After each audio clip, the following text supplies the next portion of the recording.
And I love the fact that they were pointing out Carl and how he looks best on sort of these off-lane style mid laners. It's funny because Cuckoo is perfect in that regard because he plays the off-lane like he's a mid laner. Exactly, yep. One of the few captains from the off-lane as well. He's going to have to be both big with the plays and big with the brain. PSG.LGD have been incredibly technical in the way that they've executed their drafts. They dissected Nigma's lineups and just straight up out strategized them hard in that first game, and then the third with a couple of critical team fights. But either way, this mid matchup's definitely the one I'm going to watch. I think Bat before the nerfs was definitely a bit favored. Now I think it's more split. Leshrac, especially with the stick first, you're just going to spam lightning stun. Yeah. So we should be able to see him secure most of the CS. We'll see whether or not he can get any denies on Carl. Our side lane matchups, we've got the Dragonite once again appearing in the off lane. That seems like a constant at this point. This time backed up by a Hoodwink. Yep. And that's going to be going up against a DOTA Lion matchup. Y already doing a bit of pulling and leaving Faith Beyond to take a lot of damage while he's away. So much so that he has to actually pop the Fairy Fire to make sure he stays alive. Yeah, both teams banking on one of the concepts I like a lot right now, which is damage mitigation. Spectre Dispersion, DK Blood, the Wyvern Cold Embrace. Meanwhile, T1, you've got Tree Armor, Timber Armor, and the Mana Shield of Medusa. So Teamfight Item is going to play a big role. Expect Solar Crests on both teams, and probably some Holy Locks as well, specifically on the Tree and the Wyvern. Oh yeah, and it's definitely become a staple. It's funny, Jenkins and I were just talking about what kind of things we're expecting to see nerfed, and Holy Locket, Sange, regen items in general just seem to be a big one. I mean, they're so good. AA is a top pick. Right? Yeah. AA, sure, his kit's pretty solid, but it's more that it removes these annoying heals as win conditions. Mid lane, by the way, is brutal. Oh my, nothing to say. Yeah. 11-4 against a 2-0 Carl. I thought this was Lesh favored. I did not think it was Lesh dominant. Yeah, he's definitely taking it right now to Carl. That is the #1 MMR in the world right now against number 123 from Carl.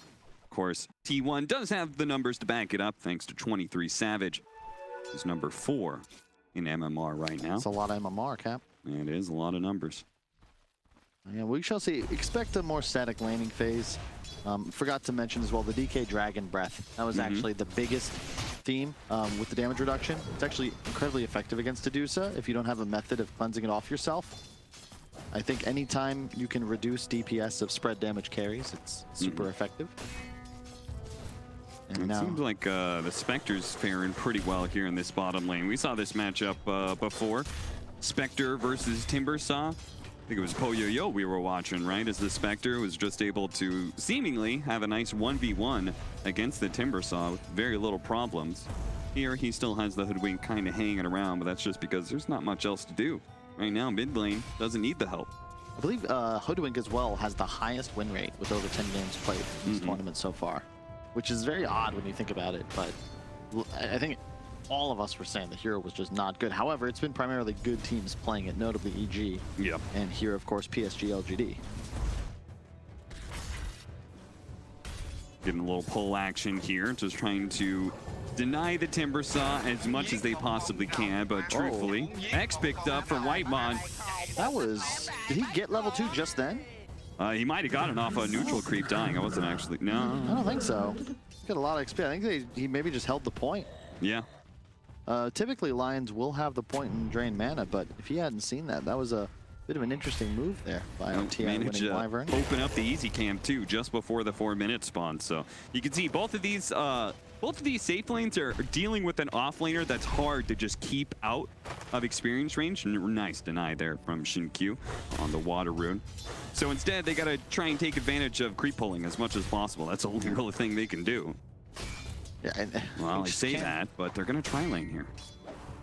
I don't like. How do you do anything to these offlaners? Like, same concept: Timbersaw, armor stacks, and then of course just Dragon Blood for the DK. You just can't kill There they go, going on to Faith Beyond, but yeah, they brought him low last time. That was before he had level 2 of Dragon's Blood.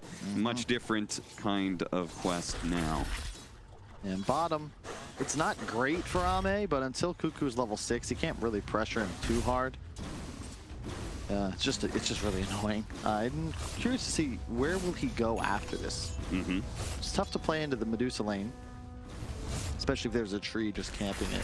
So maybe they'll make a move with the first taunt. He should hit 6 first.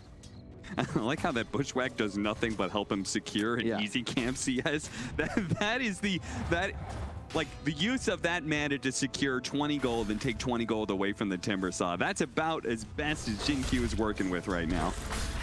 It's the new offlaners, right? They're just unkillable. They're just hanging out. Yeah. Also why you typically see more of the lower farm priority heroes into mid, or space makers like Batrider, because the side lanes just simply take too much farm. And just hit him with the double slow combo here, but now showing up with is the Hoodwink. Going on to Zephyr, the tanky Dream Protector, but that bounce of the Deuce's Snake is going to do a lot. Not quite enough to secure the first kill, but then again, it wasn't first blood, so it doesn't matter. Jin-Q, another bushwhack, and he's going to secure a second one here unless the Fairy Fire can save Whitemon around the corner through the trees. Jin-Q spots him for a moment, hits him once, hits him twice, and blocks him off with the tree. Nicely played with the Acorn shot. Yeah, nice battling. Supports will trade. However, they did kill the enemy offlaner, so I'd say even in a 2-for-1 scenario, that's mostly even.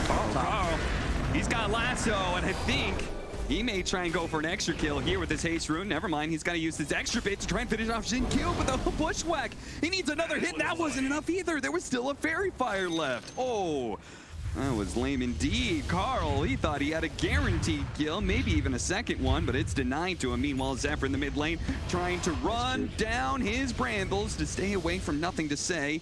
Will apparently give up on the chase, or maybe not know where this Dream Protector is off to. It's a pretty value move, though. You get a whole Leshrac mana pool. Yeah, you might have to go back to base on the tree end, but that denies a lot of farm from Nothing to Say. That represents a lot of jungle camps he could have cleared. Bottom. Ame, once again the Echo Saber build, having some trouble though. The 3 points in dispersion, typically you see max stagger, but against Timber, you're literally just last hitting, so you might as well mitigate as much damage as possible. I think the big difference in this game is just going to be Carl's rotations. He is on a kill-heavy core. He needs to make moves, open up space for the rest of his team, whereas Nothing to Say, his rotations are a lot easier. He can find a hero kill, or he can just farm stacks, or more importantly, get a couple extra points in Edict and go take towers. So especially once the DK is 6, which is just about to hit. There it is. What do you know? Big push, yeah. Leshrac 3 points Edict mana boots, and Nothing to Say is going to force Savage out of lane, or perhaps threaten a kill here. You gotta be really careful on the Dusa.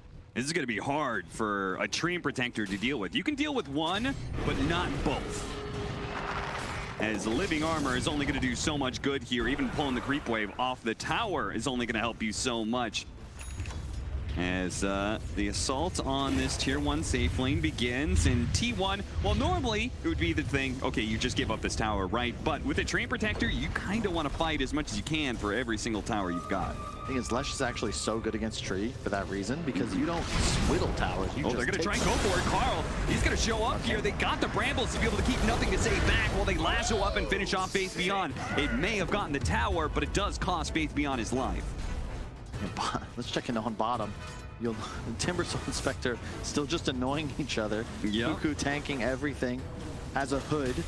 Ame holding onto a full wand, so neither one really going to die. You can see Ame is just kind of tanking through the chakrams. I feel like there's something wrong with this, that Spectre can just stand in lane against Timbersaw and just tank hits constantly. Max Dispersion. He's geared for it. Max Dispersion plus an early wand. Tread Boots as well are going to help you out a little bit more. Yeah, you have the benefit of the tower as well, doing the damage. If it was Timber, somehow, in fact, I'm a little surprised, if Cuckoo does this and just tanks the tower and right-click Spectre, maybe an earlier Orb of Venom or something to apply a little extra pressure. Yeah, it is a bit weird.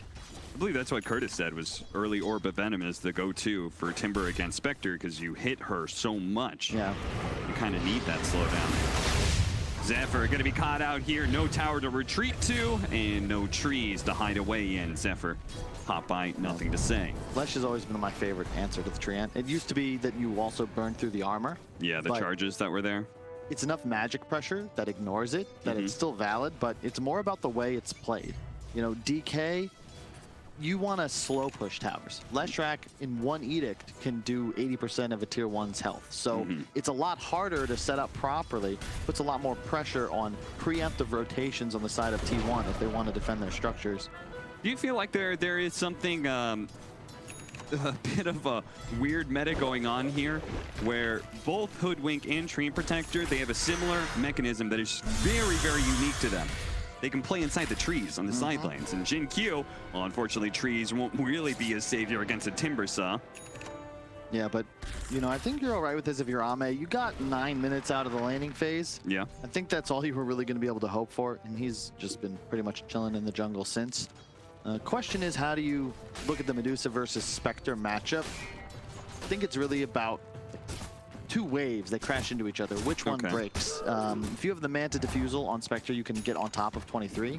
Things can get a little dicey, but Medusa farms much faster, especially at this phase of the game with maxed out split shot. You can also take ancient stacks. Spectre needs a lot more time and farms much slower. So if I'm T1, probably thinking about making moves based off of creep push, eventually take the mid tower, but at a point, Savage should be able to rotate over, clear out some ancients. That's a dead Wyvern most likely. Another pick off for Carl, just trying to use the lasso off cooldown pretty much. Cold Embrace does little to stop the magic damage of the Bat Rider. Wama. Whoa, what?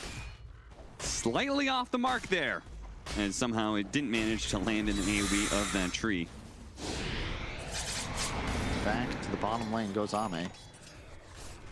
T1 though, they have the Lion. I think this hero has been incredibly valuable. Blade Mail up on Ame. There's the answer. Ha! Can't handle me now, Cuckoo. He skipped. He had the Echo queued up. He changed it around. And let's see how this... It just barely... The AoE, you can see the little dust cloud. It just missed. That's the kind of AoE of where it can pull into the trees. It's an unfortunate miskill. Anyway, Lion and Wyvern, to me, the two supports of the tournament. I think Shadow Demon would be up there, depending on if people pick it in the finals. Another dead Zephyr tree. Different concepts, though. Wyvern is really nice when the BKBs start to come out, and just for AoE control.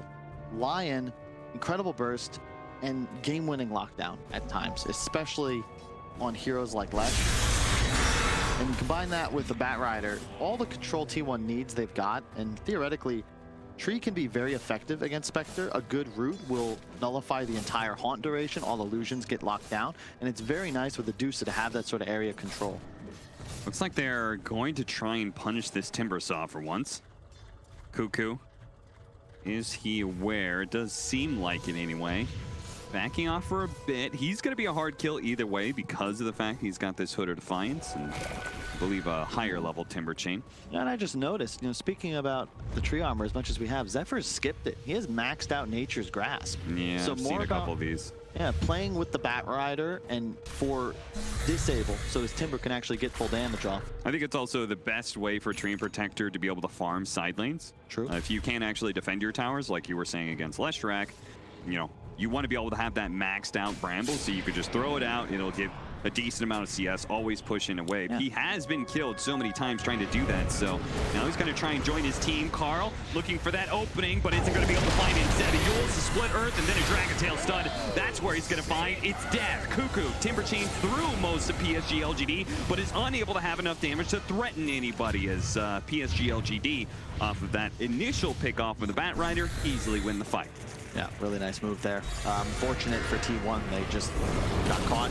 Timber. I don't think you can take him down, but 23 Savage has no ultimates. You got to be a little cautious. Yeah, they look like they really wanted to poke at that mid tower, but they won't get the opportunity to do so. Yeah, but it closed that, but you know, that's why I'm here not in the finals, Cap, because here I am wondering about a problem Tree's going to have. He's already kind of dealt with it in advance, recognizing the situation. Nothing to say. I like the item build. First off, he picked up a Fairy's Trinket, by far the best Lesh item in this spot, but he has Eternal Shroud queued up, which I'm a huge fan of. I dislike strongly. Oh, swipe the arcane. Might this be a kill? Yeah, no, it's not going to be. That's a Timber Saw. Don't do that. We've seen that backfire before. Yeah, it's a Timber Saw that you don't have enough heroes around, right? You really want that kill, you're going to need probably the Hoodwink here to get that extra bit of magic damage in. Yeah, so I'm a huge... So Eternal Shroud, if you're buying Hood on Lesh, it should become a Shroud immediately because of the spell Lifesteal specifically, but also because you get mana back. instead of the active's 50, and you can absorb 400 magic damage that becomes mana. And Leshrac, your biggest issue in fights after the hood isn't running out of health, but actually mana. So yeah, it's just so sick to run in. It's kind of deceptive as well when suddenly Leshrac is gaining so much mana. You think, because the mana pool is basically Pulse Nova. And if that runs out, you're golden. Whereas, you know, much of the mana reduction on T1 can be negated by that. They have Mana Drain, they've got Mystic Snake. It's really annoying to play Lesh in these sorts of games. And Spell Lifesteal is super underrated. Mech picked up T1. Content, it seems, with the state of the game. After all, you said, well, this Medusa's going to farm faster. He's farming all the jungle all the time. Zephyr's been able to play a bit of the side lanes. You could see Hoodwinks trying to do the same up here. Though Whitemon, he placed a ward, de-warded the high ground ward that Jin-Q had earlier. Whitemon knew part of this was here because they had a very deep ward. Oh, Faith Beyond, they're going to be able to find it because of their own ward deep in lane. They're going to be able to pick off the line pretty easily. A trap that was supposed to be originally to catch Jin-Q, then it goes to line, then it goes back to Jin-Q, and then it turns into a nice little play and move from the Dragon Knight. I just realized they have the Hoodwink just for the break, right? Against Timbersaw and against Medusa. It removes the split shot. It does remove the split shot. Yes, it does. Slowing down the Bat Rider just enough, and because of the Blade Mail, even as he walks away, he's going to be taking more damage. Dragon Tail stun put onto the Medusa, but ultimately between the Timbersaw and the Medusa, they are going to have some damage problems. So they take the Squishy Core instead. Courier coming over to reveal that D ward they found earlier. So both of their Roshan wards are going to be, or excuse me, Tinker wards are going to be denied. Yeah, PSG.LGD would absolutely adore being able to take down this mid tower. And T1, they just want to defend it. You got a nice ward up in the enemy jungle, but I think T1 are pretty content with the way this game has gone so far. They have no reason to not have faith in the 23 Savage Dusa, and he's halfway to a Scotty as we speak.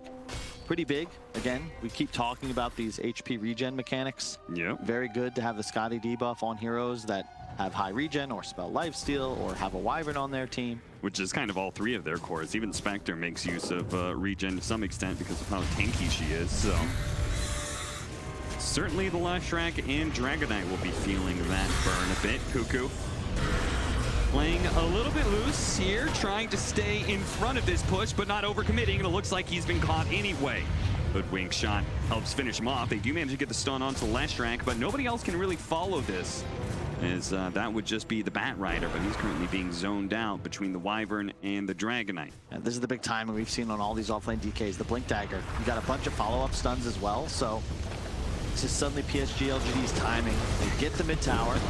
What an optimistic living armor that was. Threw it onto the tower, 1 second later, it's dead.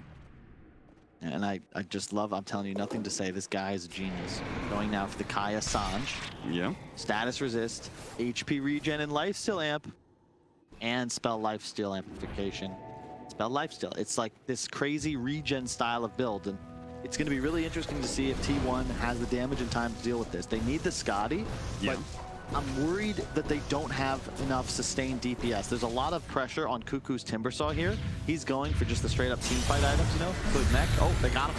Managed to get the blink, but a counter blink out from Faith Beyond. It's going to be able to hold the Bat Rider in place. Hoodwink shot goes out, but it's not quite enough. Carl will just barely live until the Haunt comes in. That finished him off. Meanwhile, the Winter's Curse kept 23 Savage from doing much there, but Ame has managed to clean up a couple of kills and is trying to get a third, and does manage to get it in the Timbersaw. Zephyr chasing after a Dragon Knight, but he knows his life is now forfeit. He's trying to run away, but Faith Beyond is saying, you're not going anywhere. Body blocking him to death and getting Ame 4 kills in one fight. I really want to see that replay again. Ame had the sickest blade mail, absorbed so much damage from Cuckoo. That's all pure, and just straight up slayed the Timbersaw with his own damage. Like, yeah, look at that. A Spectre with that much damage output in a fight like this is just this insane. early, especially. He out-damaged the Timbersaw. Mm-hmm. Gets the 4 kills. Now Manta finished right into the Roche pit. Nothing to say, got 100 to 0. Really great initiation from tier 1. Like, they 100 to 0'd the Leshrac, but unfortunately he had the Nova going. That's a little bit of extra sustain, some extra damage onto the Timber, and then Ame with the excellent positioning cleans up everybody. And off of that team fight, they grab the Manta, and with the Manta, they immediately get Roshan. Now they've got a Spectre with an Aegis at 19 minutes. It's pretty nasty. And yeah, it is Diffusal queued up. Drop of the tree, pulling him in. Whitemon chain stunned to death. Yep. 14-5 now as LGD beginning to exert their control over the map. As we're going to watch that replay again. Yep. Watch Ame here. He's going to go right in. Cleans up Blade a couple mail. of heroes. Blade mail. Ooh, so much damage. He just got great positioning. The trouble playing Lion in this sort of game, same with Bat, is that you're just going to get hopped on right away. And the initiation advantage also rests with PSG.LGD because they can just have a Blink DK stun. It's going to refresh no time. Bat Rider, very squishy, has a long CD on his catch. And as you could see in that fight, yeah, he got the Lesh, but was immediately stunned. And DK is ready to keep fighting, double his HP. Yeah. You know, it's funny how Dragonite is such a simple hero, and yet I have been routinely impressed by some of the performances. Oh, Zephyr is going to be caught with a bushwhack in the trees. Jinkyu keeps vision of him as best as he can, so they get the additional slow out from Y, and good read from Jinkyu, nailing the sharpshooter shot. Yeah, he's off to a great start. 15-5 doesn't feel like PSG.LGD have so many extra kills, but it's just really T1's inability to take fights on their terms. It's unfortunately just Carl, like the only person. And it feels like he's been mega countered, right? Yeah. Like his first big team fight move, he gets caught by Yules right away, chain stun, death. Another pick off after that happens. Then he goes, he gets his Blink Dagger, tries to get to Leshrac, boom, instantly countered by the Blink Dagger of Faith Beyond. It feels like this guy just cannot win. Blink for Blink once again. Now he's been dragon-tailed up. Oh, PSG.LGD, they're just working Carl in this game. Now Winter's Curse, setting up some more kills with the Bushwhack on top of that. Nothing to say. Putting out some serious damage. Cuckoo trying to slide away, but they're going to have to leave the Deuce behind perhaps. Okay, the Showcase doing a decent amount of work here. Cuckoo comes back into play, and they are going to be able to bring down Nothing to Say. Ame fully committed, does have the Aegis here, wants to be able to get the kill on a 23 Savage first, and does manage to do so. Even as he's lassoed up, he goes down now. It's up to Cuckoo, and maybe Whitemon to be able to get more damage in, but yeah, they're realizing they don't have anything left. They're going to try and back out. Faith Beyond, oh, not quite catching Whitemon himself, but it does flush out that support. So the rest of his team can pick up the goose. 18-6 now, and PSG.LGD using their Aegis very nicely to win a fight around T1's Tier 2. And I just want to once again shout out Nothing to Say. Yes, he's the only member of his team to die in that fight, but look at the items. Shroud, Yules, Wand, Assange. He has itemized for exactly what he's done. When he died, he had no mana. He's just straight up face diving. Faith Beyond with him, now with the fresh BKB. It's the chillest game for Ame because nobody's worried about him. He even took the first Aegis. I think it was yesterday, can't remember the team, but with a Lesh Inspector, they gave first Aegis to Leshrac. This time, they keep it on Ame, which is, as you can see, the right move. And if you die as a Spectre with Aegis, it's pretty dope because the dispersion damage is now about as much as you can throw out. You come right back, full HP. You think part of that is his blade mail build because he's going such an active in-your-face style that they wanted that extra life on him? Yeah, it makes sense. Now he's closing in on a Scotty as a result of having yet to die. 7-0-3 for Ame. It's interesting that he's not going for the Diffusal. Would give him solo kill potential on both supports. But Scotty can make an argument it's just a better item all around. You're dealing with some healing effects from the tree armor, I suppose. Yeah. Deals with the Timber Saw a little bit better. I can kind of dig it. I mean, good against range heroes always, right? So I feel like, didn't we see like this exact game from PSG.LGD against Team Nigma where it was Miracle, Top Net Worth, and then 3 PSG.LGD cores? Yeah.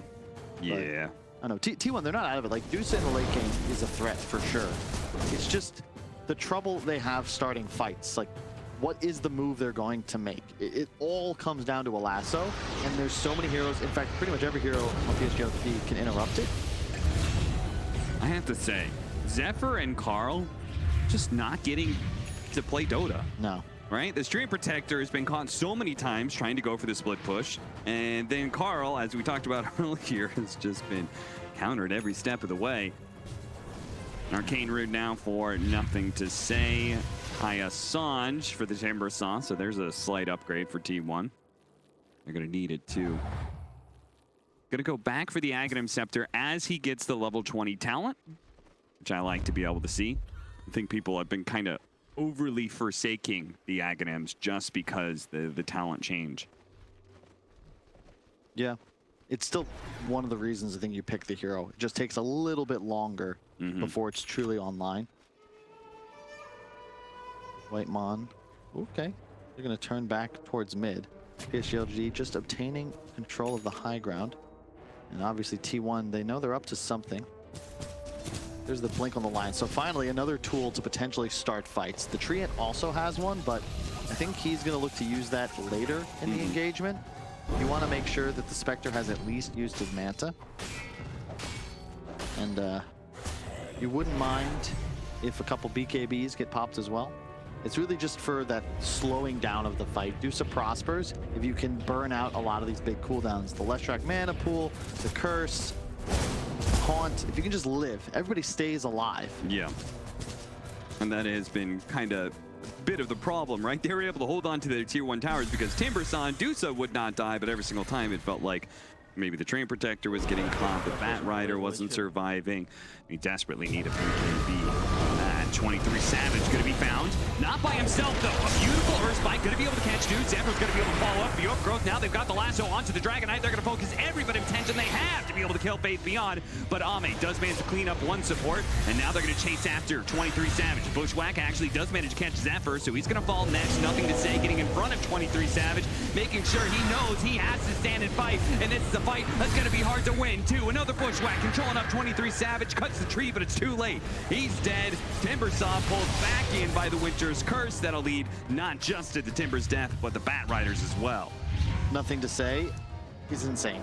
Extra voodoo mask. I keep saying it, but he keeps buying more items for spell lifesteal. He's full health.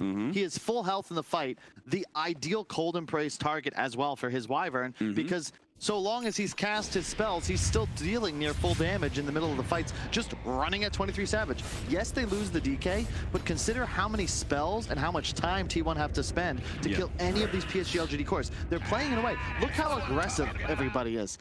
Somebody on the team might die, but the other two cores are right up in the mouth of the 23 Savage Medusa, who simply just doesn't have the damage yet. Look at the Cold Embrace. Yeah, and look at what an easy game Y gets to play. I literally watched him just kind of chilling. Yeah. Waiting, finally throws out the Winter's Curse. He sees a good opportunity to be able to catch them as they try and run away. And now, as a result of that fight, as we saw, Jinhyu does have an Aghanim Scepter, so watch out for that Hunter's Boomerang. Oh my God. That's going to be able to increase the damage coming out from the Leshrac, as well as all the other magic damage. But and a reduction in status resist. It's just such great synergy, honestly. Like, man, these guys have been playing some incredible Dota, and you know, hats off T1. They have gotten quite far in this tournament. Much further, rather, than many of the detractors would have said they would make it in the top 3. But PSG.LGD, I think, is a different kind of team. Yeah. Yeah, I would definitely agree with that. I think everybody kind of had, after the group stage, had them as one of the grand finalists. And it's looking like, at least for this game 1, LGD is going to secure an early lead.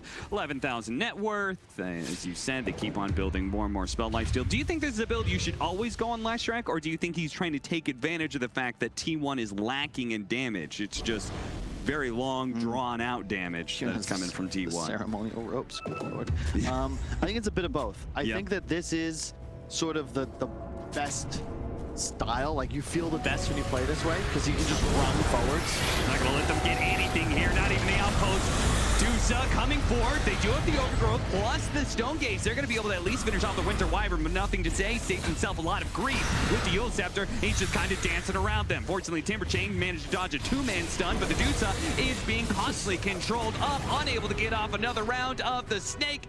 She dies, as does the rest of the T1 cores, or at least maybe, okay, Carl's still out there somewhere, I guess, but it's still not looking great for the Southeast Asian squad of T1. Their lack of damage, Cap. Like, you all in on a single core DOTA. 23 Savage, he did nothing wrong. He didn't even have a death until that previous team fight in the bottom Radiant Forest, but he simply doesn't do enough damage. Now there's a butterfly on Ame. All three of these cores are pretty fat. You have a Lesh and a Spectre. Like, nothing to say. He's literally running in circles around him in the middle of the fight. Yep. He's not a target anymore. Yes, he is. 3K H. Oh, now the shard. Good lord. It's already hard enough to get any breathing room. And on these stationary heroes like the DOTA, that shard is actually good outside of base defense. But yeah, to your point about the build, this is when I think Leshrac looks the best, because the hero, you've got a couple of concerns. Notably, it's running out of mana or being too squishy. And this build sort of protects you against both possibilities, and just really like no downside. Better synergy as well with your Wyvern. Does he have the Holy Locket? Of course he does. Boots, Windlace, Holy Locket, the new build. New meta. Sorry, I'm not sure who our observer is today, but I saw them click on Faith Beyond looking for the Winter Wyvern, because I also thought that was the Winter Wyvern. They look the same. Shout out to JJ, of course, our third man in the cast, who's been doing a wonderful job, as have both of our observers. Blink Dagger now up for the Winter Wyvern, so look for an even easier time in playing this game. I mean, Y has no pressure on him whatsoever, and now he can play far away and blink in when it's absolutely necessary. Yeah, and I just really enjoy, PSG.LGD. You can tell that they prepped this.